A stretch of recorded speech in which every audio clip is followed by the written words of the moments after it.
Bismillahirrahmanirrahim. Assalamualaikum warahmatullahi wabarakatuh. Perkenalkan, nama saya Irmawati dengan NIM 1903019 dari kelas RMIKA. Pada kesempatan kali ini, yang pertama saya akan menjelaskan tentang konsep analisis dan perancangan sistem pada rumah sakit. Di sini yaitu pasien datang. Pasien datang dengan keadaan gawat darurat. Pasien yang datang dengan keadaan gawat darurat akan segera menuju ke unit gawat darurat. Di sini pasien akan dilakukan pemeriksaan oleh pasien yang dilakukan oleh dokter maupun juga perawat. Apabila pada unit gawat darurat ini keadaan atau kondisi pasien belum membaik dan memerlukan perawatan inap, maka pasien akan disarankan untuk melakukan pendaftaran pada TP2RI, tempat penerimaan pasien rawat inap untuk melakukan rawat inap. Dan apabila pasien UGD ini masih dalam keadaan yang masih bisa dipulangkan, setelah melakukan triase dan pemeriksaan oleh dokter, pasien tersebut akan diarahkan ke TPP. Nah, kemudian di sini pasien datang segera menuju ke TPP. TPP ini merupakan tempat penerimaan pasien, di mana di sini yang bertugas adalah petugas rekam medis, yang bertugas untuk menerima pasien, memberikan nomor antrian terhadap pasien, dan membuat nomor rekam medis terhadap pasien, serta mengisi identitas pasien. Dan apabila pasien yang datang ini merupakan pasien yang baru, maka akan dibuatkan nomor rekam medis yang baru oleh petugas TPP. Dan apabila pasien merupakan pasien yang lama, maka akan mendaftar pada loket dan menyerahkan kartu identitas berobat yang sebelumnya telah diberikan. Selanjutnya, apabila telah sampai nomor antrian pasien telah disebut, maka pasien akan memasuki poliklinik. Di sini akan dilakukan pemeriksaan oleh dokter sesuai dengan poli yang kita tuju.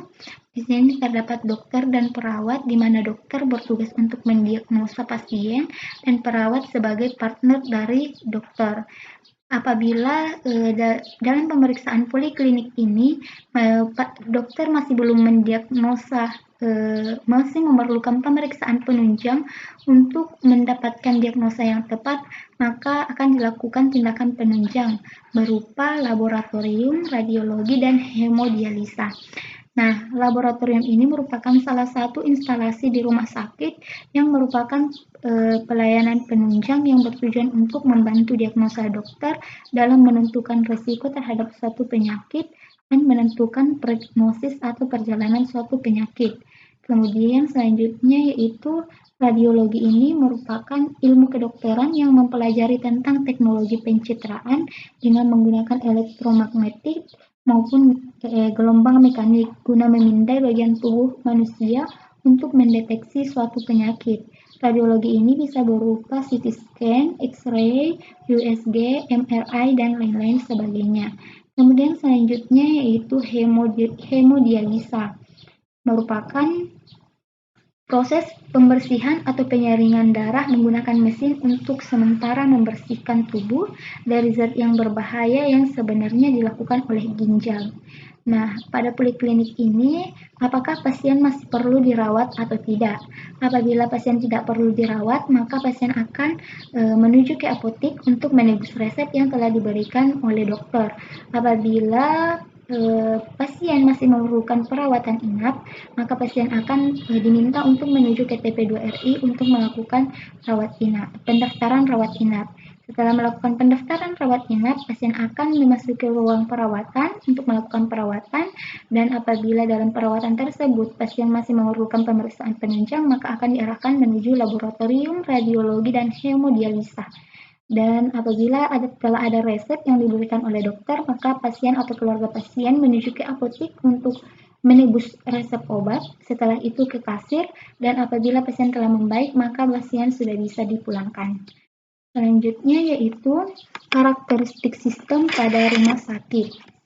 Nah, ini merupakan karakteristik sistem pada rumah sakit, di mana lingkaran yang besar ini disebut sebagai batasan sistem, dan bulatan di dalam batasan sistem ini disebut sebagai subsistem, dan penghubung antara setiap subsistem ini merupakan interface. Yang pertama di sini yaitu pada TPP menuju poliklinik, apotik, kemudian administrasi. Kemudian TPP poliklinik, radiologi, apotik, administrasi. Kemudian pada selanjutnya itu TPP poliklinik, hemodialisa, apotik, dan administrasi. TPP, TP2RI, ruang perawatan, apotik, administrasi. TPP, poliklinik, TP2RI, ruang perawatan, ruang operasi, kemudian kembali kepada ruang perawatan, apotik, dan administrasi. Selanjutnya yaitu dari TP2RI ke ruang perawatan, ruang operasi, apotik, dan administrasi. Selanjutnya TPP ke poliklinik, ke laboratorium, ke apotik, kemudian ke administrasi. TP2RI ke ruang perawatan, kemudian ke laboratorium, kemudian ke ruang operasi, kembali ke ruang perawatan, ke apotik, kemudian ke administrasi.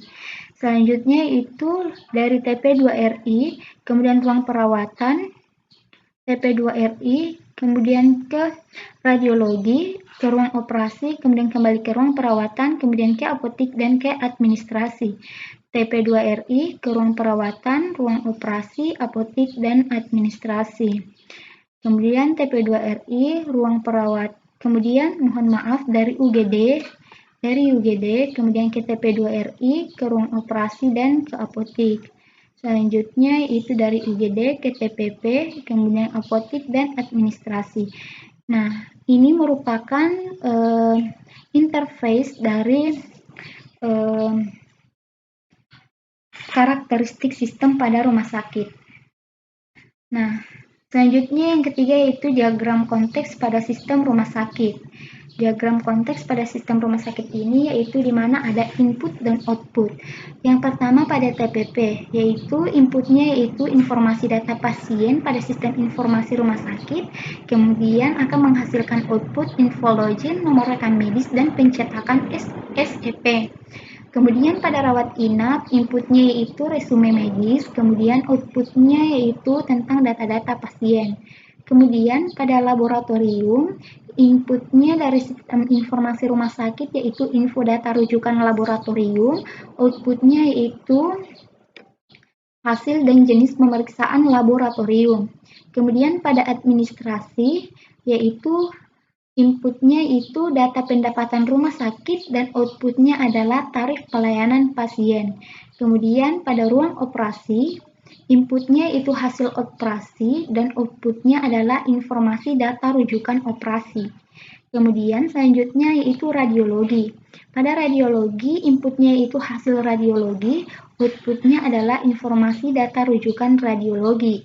Pada poliklinik, inputnya yaitu resume medis dan outputnya adalah data pasien.